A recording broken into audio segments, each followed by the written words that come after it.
এই দায়িত্বটা তো আমি ওনাকে দেই নাই। এই দায়িত্বটা দেওয়ার সাথে সাথে উনি পাওয়ার সাথে সাথে স্বয়ং রব্বুল আলামিনের পক্ষ থেকে ওনার উপরে আলাদা একটা রহমতের সম্পর্ক হয়ে গেছে, যার ফলে উনি অযোগ্য হইলেও আল্লাহর রহমতে সেটা সুষ্ঠুভাবেই পরিচালিত হইতেছে। বলেন আলহামদুলিল্লাহ। এজন্য মুআল্লিম সাহেব আপনার কাছে যেমনই লাগুক, পছন্দ হোক না হোক, লম্বা হোক, কালা হোক, বাইটটা হোক, সুডু হোক, যেটা মনে আছে সেটা হোক, আপনি মুআল্লিমটা বানানো লাগবো।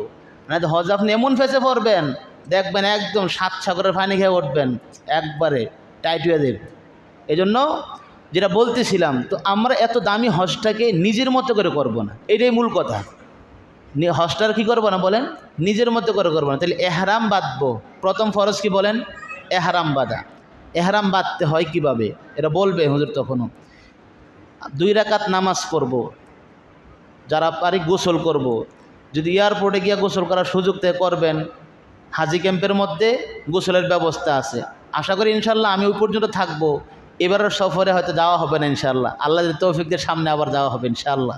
আল্লাহ তৌফিক দান করুক। ওখানে সুন্দর গোসলের ব্যবস্থা আছে, হাজি ক্যাম্পে হাজি সাহেবদের জন্য গোসলের ব্যবস্থা আছে।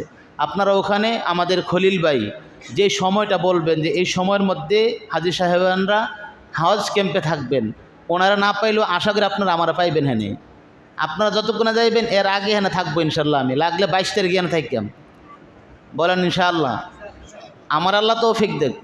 তাইলে আপনারা ওখানে গোসল ইত্যাদি সম্পন্ন করার পরে এই এহরাম বাঁধার নিয়তে 2 রাকাত নফল নামাজ। কয় রাকাত?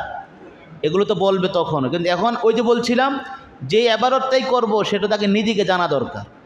তখন গিয়া এই এবারতের উপরে সোয়াব আসবে। আর কোনো এবাদত যদি শুধু করে ফেললাম গতানুগতিক হারে, এবাদতের দায়িত্ব, এবাদত যে আমার উপরে একটা অবধারিত ছিল, এই দায়িত্বটা রহিত হবে, কিন্তু কি পাওয়া যাবে না? সোয়াব পাওয়া যাবে না। কি পাওয়া যাবে না বলেন? যেমন এখন নামাজ পড়তে আসছি, জোহরের ফরজ নামাজ আদায় করতেছি, এই কথাটা আমার আপনার প্রত্যেকের মাথার মধ্যে, মানসিকতার মধ্যে থাকতে হবে যে আমি জোহরের ফরজ নামাজ আদায় করতেছি। যদি এই মানসিকতা, এই ভাবনা, এই চিন্তা আমার আপনার মাথার মধ্যে না থাকে, জোহরের নামাজ পড়ে ফেলি, তাহলে জোহর যে একটা ফরজ দায়িত্ব ছিল সেটা আদায় হবে ঠিক, কিন্তু কোনো সোয়াব পাওয়া যাবে না। কি পাওয়া যাবে না? যেটাকে বলে ইস্তেহজারে নিয়ত। বলেন, যেটা কি বলে? ইস্তেহজারে নিয়তের উপস্থিতি। এজন্য হজ্জের যতগুলো কাজ করব, এই প্রতিটা কাজ নিয়তের সাথে করা। এই যে ইহরাম বাঁধতেছি, এটা ফরজ কাজ। কি কাজ বলেন? ফরজ কাজ।